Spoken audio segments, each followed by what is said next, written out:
जय शिवराय मित्रांनो, हस्तांदोलनावर पोलीस भरतीला प्रश्न पडला नाही असं कधीच झालं नाही. दरवर्षी या पॉइंटवर पोलीस भरतीला प्रश्न हा पडतोच. आता प्रश्न काय विचारलाय बघूयात.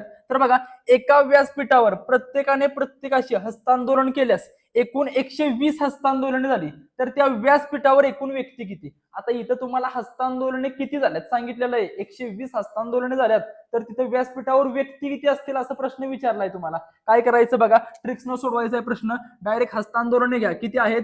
तर 120 आहेत. ह्या 120 ची डायरेक्टली दुप्पट करायची. 120 गुणिले 2 किती आलं? 240 आलंय बघा. आता काय करायचं, 240च्या नंतरची पूर्ण वर्ग संख्या, 240 नंतर पूर्ण वर्ग संख्या कुठली येते?